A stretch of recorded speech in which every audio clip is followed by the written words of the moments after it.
दोस्तों खबरें हैं कि यूएई अच्छा बच्चा बन गया है। पाकिस्तान से सुलह का हाथ बढ़ा दिया है यूएई ने। बार बार कह रहा है कि आओ दोबारा भाई भाई बन जाएं हम दोनों। और मजे की बात ये कि दोबारा पक्की दोस्ती के बस बहुत बड़ी बड़ी ऑफर्स भी कर रहा है यूएई। इंतहाई मुस्तदिका ज़राए का दावा है कि यूएई ने 3 बड़ी पेशकश की है पाकिस्तान को। पहली है भारत से ताल्लुकात में बेहतरी। यूएई का कहना है कि पाकिस्तान सारे गिले शिकवे दूर कर दे, इससे बदले में वो सुलह करा देगा पाकिस्तान और इंडिया की। कश्मीर पे मुज़ाकरात शुरू करवा देगा, दोनों ममालिक के सिंतास मुआहदे का मसला यहीं ख़त्म कर देगा और गारंटी देगा कि इंडिया पानी का एक कतरा भी नहीं रोकेगा पाकिस्तान का। दूसरी बड़ी ऑफर ये कि यूएई ने कि वो पाकिस्तान में कम से कम 20 अरब डॉलर्स की सरमायाकारी करेगा। असल में उसने पाकिस्तान को फौरी तौर पे 20 अरब डॉलर्स इमदाद की ऑफर की थी, जिसे रिजेक्ट कर दिया था पाकिस्तान ने। उस पर उसने पाकिस्तान में इन्हीं 20 अरब डॉलर्स की सरमायाकारी लाने की बात की। खैर, तीसरी ऑफर ये कि यूएई ने कि वो मलिक रियाज को पाकिस्तान के हवाले कर देगा, और वो भी उनके अरबों डॉलर्स के सरमाए समेत जो वो मुबैना तौर पे पाकिस्तान से यूएई ले गए थे। यानी वो मलिक रियाज और उनके अरबों डॉलर्स पाकिस्तान के हवाले करने को तैयार है, बशर्ते ये कि पाकिस्तान मान जाए। अब आप कमेंट करके बताएं कि क्या पाकिस्तान को ये ऑफर्स कबूल कर लेनी चाहिए यूएई की या नहीं। और हाँ, ये भी कमेंट करके बताएं क्या ये कोई नई चाल तो नहीं यूएई की। ईरान प्लीज भारत के बहरी जहाज गुजरने दो ना अब नए हुर्मुज से, प्लीज प्लीज। दोस्तों, ये कह के मोदी जी लेट गए ईरानी सदर मसूद पज़ेश्कियान के सामने। फोन करके मिन्नत समाजत की इंतहा कर दी खुद साख्ता विश्व गुरु ने ईरानी सदर की। बंदा पूछे, आप तो महान है मोदी जी, महान, आपको क्या जरूरत पड़ी भला ईरान की मिन्नत समाजत की। दूसरी बात, आपने तो इसराइल को फादरलैंड ही करार दे डाला, बाप ही बना लिया इसराइल को। ऐसे में ईरान से आपने हुर्मुज में रास्ते की भीख मांगते शर्म तो शायद आई हो आपको। मोदी जी, आपके दौरा इसराइल के चंद घंटों बाद हमला कर दिया था इसराइल और अमेरिका ने ईरान पे। यकीनन आपकी आशीर्वाद होगी उसमें। इसके बावजूद आप भीख मांग रहे हैं ईरान से, उस ईरान से जिसकी आला क़यादत मार डाली अमेरिका और इसराइल ने, पर लब सिए रखे आपने मोदी जी, आज तक मजम्मत ना की। और हाँ, ईरानी नेवी एहलकार तो मेहमान आए थे आपके यहाँ, मगर आप हिफाजत तक न कर सके उनकी, मार डाला गया उन बेचारों को। इसके बावजूद भीख मांग ली आपने ईरान से कि आपके बहरी जहाज जाने दे वो हुर्मुज से। हद ही हो गई मोदी जी। इस मौके पे गालिब का मिसरा याद आ गया कि शर्म तुमको मगर नहीं आती। दोस्तों, दोहा कतर में अमेरिका और ईरान के तकनीकी मुज़ाकरात शुरू हो गए। ये मुज़ाकरात निहायत खुफिया हैं, मगर दोनों मुल्कों के आला मुज़ाकरातकार या हुक्काम मुलाकात नहीं करेंगे। सालसियों के जरिए हो रहे हैं ये मुज़ाकरात। असल में इन मुज़ाकरात को जानबूझ के निहायत खुफिया रखा जा रहा है।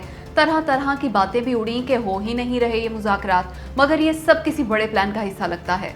हकीकत ये है कि ना सिर्फ ये मुज़ाकरात हो रहे हैं, बल्कि निहायत तेज़ी से आगे बढ़ा जा रहा है इन मुज़ाकरात में। और जल्द आपको खबर मिलेगी कि कानूनी तौर पे ईरान को उसके 6 अरब डॉलर्स वापस दे दिए गए। इतलात हैं कि कम से कम 3 अलग अलग वर्किंग ग्रुप्स मुज़ाकरात कर रहे हैं। पहला वर्किंग ग्रुप ईरान के न्यूक्लियर प्रोग्राम और इससे मुतल्लिका जितने भी अमूर हैं उन पर बातचीत कर रहा है, मसलन ईरानी यूरेनियम के मुंतकिली वगैरह। दूसरा वर्किंग ग्रुप सिफारती मामलात, राब्तों और मुस्तकबिल के मुज़ाकराती फ्रेमवर्क पर गौर कर रहा है, जबकि तीसरा वर्किंग ग्रुप ईरान के मुंजमद अरबों डॉलर्स के असासों पे मुज़ाकरात कर रहा है। जल्द ही ईरान को उसके फंड्स वापस मिलना शुरू हो जाएंगे। भाई वाह, सबाद आ गया बादशाहो, क्या शानदार जवाब दिया है इसराइल के वजीर दिफा की धमकी का ईरान के वजीर खारजा अब्बास इराक्ची ने। सुभान अल्लाह, यकीन करें डर के मारे थर थर कांपने लगा होगा इसराइली वजीर दिफा अब्बास इराक्ची की इस जवाबी धमकी से। मामला यह है कि इसराइली वजीर दिफा ने धमकी दी थी कि इसराइल ईरान पे तीसरी बार भी हमला कर सकता है। आइंदा 2 दिन के अंदर अंदर अटैक कर सकता है इसराइल ईरान पे। बस फिर क्या, उस पर शदीद गुस्सा आ गया ईरानी वजीर खारजा अब्बास इराक्ची को। जवाब दिया इसराइली वजीर दिफा को कि इस्लामाबाद मुआहदे के तमाम शिके बिल्कुल वाज़ेह हैं, जिनके तहत अमरीकी सदर डोनाल्ड ट्रंप इसराइल की कार्रवाइयां रुकवाने के पाबंद हैं। लेकिन अगर इसराइल ने अमेरिका की बात ना मानी तो फिर ईरान सबक सिखाएगा इसराइल को। ऐसा सबक कि याद रखेगा ये, किसी भी धमकी या कार्रवाई का फौरी और भरपूर जवाब देगा ईरान।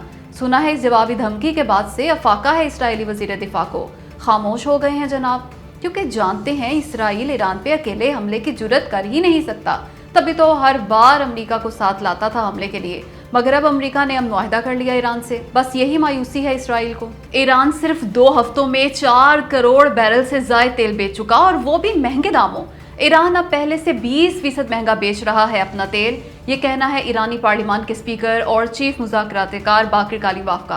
कहने लगे, अब ना हुर्मुज सबसे बड़ी स्ट्रेटेजिक ताकत है हमारी, खुदा का तोहफा है ये ईरान के लिए। सिर्फ 60 रोज तक फीस ना लेने की बात की है आबना हुर्मुज़ से गुजरने वाले जहाज़ों के लिए। इसका मतलब ये नहीं कि ईरान अपने मौक़िफ़ में नरमी लाएगा।